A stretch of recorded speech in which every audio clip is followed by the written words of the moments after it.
जय हिंद दोस्तों। आज मैं पहलगाम के ऊपर एक आपके साथ चर्चा करने जा रहा हूं। हालांकि ये 7 दिन हो चुका है। पूरा दुनिया में, न केवल भारत में नहीं, पूरा दुनिया में इसका निंदा किया जा रहा है। पाकिस्तान ने जो ये हरकतें किया, दोस्तों, पाकिस्तान के अंदर ये हिम्मत कहां से आता है? मैं इसको बोलता हूं, ये कायरता वाली जो बात है, ये कायरतापूर्ण जो कावड़ जैसे काम करते हैं इन लोग, इनको ये शिक्षा दिया जाता है, इनका मदरसा में ये पढ़ाया जाता है कि कैसे निहत्ते को मारना है, कैसे भारत के अंदर घुस के, कैसे भी करके। क्योंकि भारत का जो सिक्योरिटी है, बहुत टाइट सिक्योरिटी है।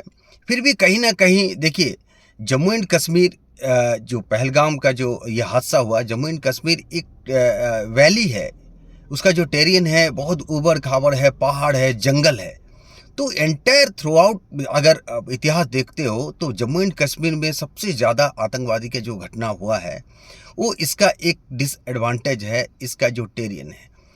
ये आतंकवादियों के लिए, ये मिलिटेंट के लिए एक एडवांटेज हो सकता है, लेकिन भारतीय सेना के लिए वहाँ का जो वेदर है, वहाँ का जो जंगल टेरियन, ये जो एक चैलेंजेस रहता है।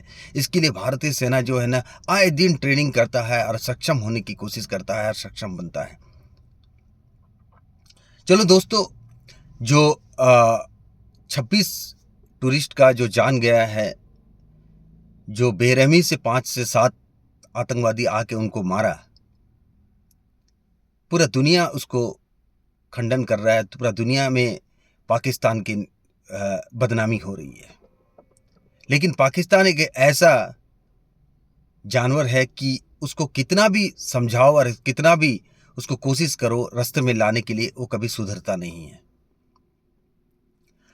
ये कैसे प्लान किया होगा, ये आपको पता होगा कि पाकिस्तान के अंदर बहुत सारे ऐसा मिलिटेंट ग्रुप है, जैसे मोहम्मद लश्कर-ए-तोयबा जैसा एक्टिव मिलिटेंट ग्रुप है।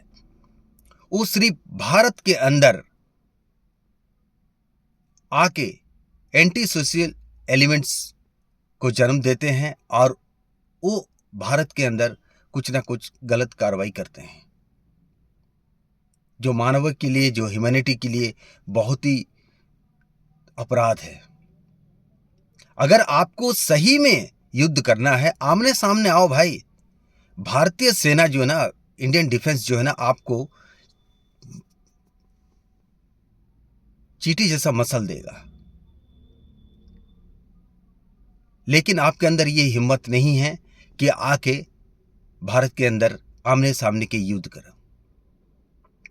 जितने भी 26 जाने गई हैं, 26 निहत्थे लोगों को मारा गया है, उनके सभी परिवारजनों को मैं नमन करता हूं और सभी को मैं श्रद्धांजलि देता हूं, जो 26 लोगों का जो जान गया है। भाई, वो तो बिना हथियार के थे, निहत्थे थे। वो सिर्फ घूमने गए थे, अपना जीवन का एक छोटा सा एक पड़ाव जो एंजॉय करना चाहते थे। भारत के अंदर, सभी भारतीय के अंदर, चाहे किसी भी धर्म के हो, सबके अंदर आग है, एक आक्रोश है पाकिस्तान को लेके और इस घटना को लेके। पाकिस्तान कितना भी नाटक करे, कुछ भी बहाना करे, कहीं ना कहीं जब भारत के दबाव आता है, इंटरनेशनल प्रेशर आता है, तो पाकिस्तान गिड़गिड़ाने लगता है, माफी मांगता है। फिर 2 दिन के बाद फिर से वही कार्रवाई शुरू कर देता हूं। इतना हादसा किया भारत के अंदर हुआ कि 1947 से लेकर 2025 तक वो रुका नहीं है, उसका चलते जा रहा है ये सिलसिला। उसको पता है कि भारत का प्राइम मिनिस्टर कितना खतरनाक है पाकिस्तान के लिए। पाकिस्तान का इकोनॉमी की बैंड बजा दिया है, फिर भी ये सुधरने वाले नहीं हैं। जो लातों के भूत बातों से कभी नहीं मानते, उनको लात ही चाहिए, और लात अभी पड़ेगा उनको। चलिए समझते हैं इस वीडियो में कि इसने इस काम को अंजाम कैसे दिया है। इसमें बहुत सारे तारे जुड़े हैं। मैं तो बोलता हूं, सबसे जो इस जितने भी आतंकवादी हमला होता है, आतंकवादी जितने भी मिलिटेंट अटैक होता है भारत के अंदर, चाहे 26/11 हो जाए, चाहे मुंबई ब्लास्ट हो जाए, चाहे अक्षरधाम हो जाए, जितने भी प्लेन हाईजैक हो रहा है, IC-814 बहुत बड़ा हादसा हुआ था IC-814 का, एयर इंडिया का, कंधार में ले जाके उसको लैंड करवा दिया था मसूद अहमद को छोड़ने के लिए। ऐसा पाकिस्तान में बहुत सारा मिलिटेंट ग्रुप है जो इस काम को अंजाम देते हैं। उस शुक्र मनाओ कि भारतीय सेना और भारतीय सिक्योरिटी एजेंसी दिन रात 24 घंटा 24/7 काम कर रहा है, जिसकी वजह से हम सुरक्षित हैं। सबसे पहले क्या होगा, इन्होंने एक प्लान किया होगा। मैं एक मोटा मोटे बता देता हूं आपको। जो पाकिस्तान का जो आर्मी चीफ है मुनीर, नासिर मुनीर, जो पाकिस्तान के जो आर्मी चीफ है आसिर मुनीर, वो एक जमाने में ISI, जिसको बोलते हैं इंटर सर्विसेज इंटेलिजेंस। दोस्तों, ISI एक ऑर्गेनाइजेशन है, एक डिपार्टमेंट है जो कि पाकिस्तान की सेना में है, वो डिपार्टमेंट और वो संस्था ISI, जो इसको जब बनाया गया था, ISI को जब बनाया गया था, एक एम था उसका। वो एम इसलिए था, देखिए ISI का जो फुल फॉर्म होता है inter services intelligence. Inter services मतलब क्या? सर्विसेज मतलब जो तीनों सेना हैं, Pakistan army, Pakistan air force, Pakistani navy, इन तीनों सेना के अंदर क्या एक्टिविटी हो रहा है, कैसा ऑपरेशन कर रहा है, कैसा स्ट्रेटेजी प्लान कर रहे हैं, तीनों आपस में जॉइंट ऑपरेशन कैसा करना है, क्या नहीं करना है, इसके बारे में इंफॉर्मेशन लेना है और चीफ को रिपोर्ट करना है, प्रेसिडेंट को रिपोर्ट करना है, प्राइम मिनिस्टर को इसका रिपोर्ट देना है। इसके लिए ये बनाया गया था। लेकिन धीरे धीरे इसका बहुत बड़ा हाथ जो है ना, जम्मू एंड कश्मीर के अंदर फैल गया। जम्मू एंड कश्मीर के अंदर नौजवानों को, न्यू जनरेशन को उसने भड़काया और भारत के खिलाफ हथियार उठाने के लिए मजबूर कर दिया। यही ISI बहुत सारा मॉडस ऑपरेंडी किया भारत के अंदर। यही ISI ने बहुत सारा मिलिटेंट अटैक करवाया भारत के अंदर। इसका यही काम रह गया। और इसका जो चीफ, मैं जो आर्मी चीफ के बात कर रहा हूं, आसिम मुनीर, ये आसिम मुनीर एक टाइम में ISI का DG हुआ करता, डायरेक्टर जनरल, चीफ हुआ करता था। यही आसिम मुनीर रावलपिंडी का है। यही आसिम मुनीर रावलपिंडी का एक मदरसा से पढ़ा हुआ है। आप समझ सकते हो, रावलपिंडी पाकिस्तान के अंदर एक ऐसा जगह है जहां की आतंकवादियों का गढ़ है और आतंकवादियों को जो न्यू जनरेशन है उनको मदरसा के अंदर ब्रेन वॉश किया जाता है। उनको मदरसा के अंदर भारत के खिलाफ जहर उगलवाया जाता है।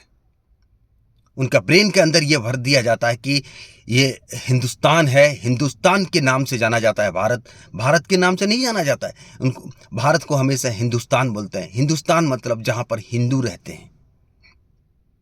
ये इनके कान में ये जहर भर दिया जाता है, इनको मोटिवेट किया जाता है, उनको एक कान के अंदर ऐसा जहर भरते हैं कि भारत के खिलाफ, हिंदुस्तान के खिलाफ, कि वो जाके एक मिलिटेंट ग्रुप ज्वाइन करता है जिसको ट्रेन करवाता है हाफिज सईद, लश्कर-ए-तोयबा, जैसे मोहम्मद जैसे ऑर्गेनाइजेशन। और इनका जो ट्रेनिंग कैंप है POK में है। दोस्तों, मेरा पिछला वीडियो आप देखे होंगे, आप अगर गूगल में सर्च करते हो, नेट में जाके सर्च करते हो, तो POK, पाकिस्तान ऑक्युपाई कश्मीर, वो पाकिस्तान ऑक्युपाई कश्मीर 1947 में जब पाकिस्तान ने जम्मू एंड कश्मीर के ऊपर अटैक किया था, उसके बाद एक युद्ध हुआ था जो भारतीय सेना ने रिटेलेट किया, उसको मुंह तोड़ जवाब देके खदेड़ नहीं पाई। यूनाइटेड नेशंस के US का इंटरवेंशन होने की वजह से एक लाइन खींच दिया गया है जिसको बोलते हैं LOC। भारत का जम्मू एंड कश्मीर का कुछ हिस्सा उनके पास रह गया जहां पर ये ट्रेनिंग कैंप चलाते हैं, वहां पर मिलिटेंट को ट्रेन करते हैं। आपने सुना होगा 2019 में बालाकोट अटैक हुआ था, उनका ट्रेनिंग कैंप को ध्वस्त किया था इंडियन एयरफोर्स ने। वहां पर यह होता है। हमारे पास यह ऑप्शन था कि हम POK को ले सकते थे, लेकिन हमने उस ऑप्शन को अनदेखा कर दिया। हमने उस अपॉर्चुनिटी को जोर से या सीरियसली उस चीज को नहीं लिया। दोस्तों, अभी पाकिस्तान ये बोल रहा है कि हम शिमला समझौता को नहीं मानेंगे। दोस्तों, आज मेरा हाथ में शिमला समझौता है, ये गूगल में अवेलेबल है, एमईए के जो मिनिस्ट्री ऑफ एक्सटर्नल अफेयर्स का साइट में भी अवेलेबल है, आप पढ़ सकते हो, देख सकते हो। इसमें लिखा ये हुआ है कि पाकिस्तान और भारत के बीच में ये एग्रीमेंट हुआ था 1972 को, इंदिरा गांधी के दौरान। ये 1971 में जब हम बांग्लादेश को अलग किया था, ईस्ट पाकिस्तान को अलग किया था, मार मार के पाकिस्तानी पंजाबियों को मार मार के जब पाकिस्तान को वहां से खदेड़ा था और ईस्ट बांग्लादेश को अलग किया था, उसके बाद 1972 में तत्कालीन प्राइम मिनिस्टर इंदिरा गांधी ने पाकिस्तानी पाकिस्तानी प्रेसिडेंट के साथ मिलकर ये एग्रीमेंट करवाया था कि हम पीस को, हम सीज फायर को कभी उल्लंघन नहीं करेंगे। 1972 से लेके 2025 तक क्या पाकिस्तान ने इस पेपर का इज्जत रखा? उन अनपढ़ लोगों को, पाकिस्तानी जो अनपढ़ है, 2-4 इंग्लिश सीख लिया, अल्फ़ाबेट 1 से लेकर 26 तक जो 26 अक्षर उन्होंने सीख लिया, इसके ऊपर ये बोलते हैं कि हम शिमला एग्रीमेंट को नहीं मानेंगे। तुमने कभी माना भी नहीं, पाकिस्तान कभी माना नहीं है इस चीज को। अगर पाकिस्तान इसको मानता, वो कभी भी सीज फायर वायलेशन नहीं करता, कभी भी नहीं माना उसने। आज इसका दुहाई दे रहा है, आज इसका बोल रहा है कि हम शिमला एग्रीमेंट नहीं मानेंगे। हम तो चाहते हैं कि मत मानो, हम भी नहीं मानेंगे इसको, हम भी इसको साइड में रख देंगे। उसके बाद तुम्हारा चारों तरफ से खून निकलेगा, चीखें निकलेंगे तुम्हारा। अभी तो सिर्फ पानी बंद किया हुआ है, अभी तक तुम्हारा ट्रेड बंद किया हुआ है, अभी आगे आगे देखो क्या होता है तुम्हारे साथ। तुम एक प्रॉक्सी वॉर छेड़ रहे हो ना भारत के साथ, हिंदुस्तान के साथ प्रॉक्सी वॉर छेड़ रहा है पाकिस्तान। इसका अंजाम उसको बहुत बुरा होगा। दोस्तों, हम सभी भारतीयों को अभी जैसे बहुत, हमारा भारत के जितने भी पॉलिटिकल पार्टी हैं, सब लोग एकजुट हो रहे हैं, इसको निंदा कर रहे हैं और प्रधानमंत्री को ये रिक्वेस्ट कर रहे हैं कि इसका जवाब देना चाहिए। बिल्कुल सही, ऐसा होना भी चाहिए। देखो, आपका कुछ भी विचारधारा हो, हर पॉलिटिकल पार्टी का अलग विचारधारा होता है, अलग आइडियोलॉजी होता है, लेकिन जब देश की बात आ जाता है, देश क्या है? एक पीस ऑफ लैंड है, एक जमीन का टुकड़ा है। इस जमीन के टुकड़े के लिए कोई लड़ता नहीं, युद्ध नहीं करता है। जब इस जमीन के टुकड़े के ऊपर रहने वाले मासूम लोगों को अगर एक खरोच भी आता है ना, तब खून खोलता है, आग उगलता है, ये तब उसका बदला लिया जाता है। अब भारतीय इंटेलिजेंस एजेंसी को, भारतीय सुरक्षा बल को भी थोड़ा बहुत इसमें बहुत डीप डाइव करना पड़ेगा और बहुत सोचना पड़ेगा कि आसिफ मुनीर जो है वो पाकिस्तान की एक रावलपिंडी का बच्चा है और रावलपिंडी एक मदरसा से ट्रेन किया हुआ बच्चा है। सोच सकते हो उसका आइडियोलॉजी कैसा है। जब इसका एक ऑर्गेनाइजेशन है जिसने ये इसको अंजाम दिया, इस हादसा को, पहलगाम हादसा को अंजाम दिया, उसको बोलते हैं उसका नाम है, कुछ ऐसा नाम है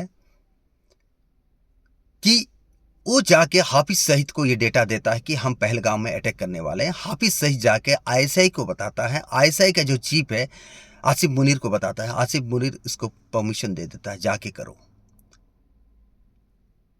अरे तुम लोग को ये पता नहीं है इस देश में कौन बैठा हुआ है अभी, कितना खतरनाक प्राइम मिनिस्टर है, इसका कॉन्सिक्वेंस कहां तक जाएगा। तुम जमीन के अंदर भी अगर घुस जाओगे ना, तुमको जमीन के अंदर से भी निकाला जाएगा, ये होगा। ये आईएसआई जो है ना, इतना खतरनाक ऑर्गेनाइजेशन। मैं तो भारतीय सेना को ही रिक्वेस्ट करता हूं, इंडियन आर्मी को, जब मैं 95 से लेकर 97 तक भारतीय सेना में था, मैं पुंछ और राजौरी सेक्टर में पोस्टेड था मैं। तब जब वहाँ जितने भी मिलिटेंट मरते थे, उनका पास बैग, रुकसुक बैग वगैरह छोटे छोटे बैग मिलते थे। एक बैग में देखा मैंने, उसमें रावलपिंडी लिखा हुआ था स्टिकर में। तब मैं अपने सीनियर को पूछा, सर ये तो रावलपिंडी पाकिस्तान लिखा हुआ। हाँ, तो क्या सोच रहे सत्यनारायण, रावलपिंडी क्या सोच रहे हो आप? रावलपिंडी तो मिलिटेंट का एक गढ़ है।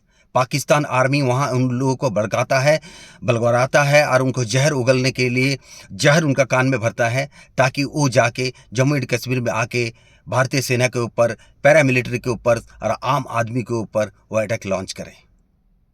ये है वो रावलपिंडी, जहाँ से उनका चीफ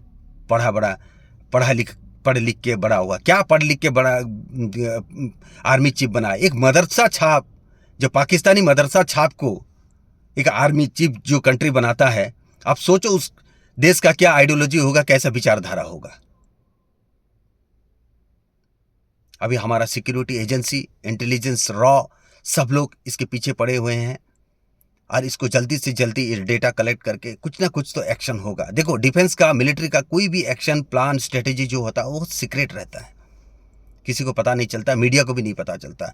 जैसे 26/11 में मीडिया ने लाइव टेलीकास्ट करने की वजह से, वो भी लाइव टेलीकास्ट पाकिस्तान में बैठ के, पीओके में बैठ के न्यूज़ चैनल देखते थे, वहीं से उनको आदेश देते थे, कमांडो आ गए हैं, आप यहाँ निकल जाओ, नॉर्थ में चले जाओ, ईस्ट में चले जाओ, साउथ में चले जाओ।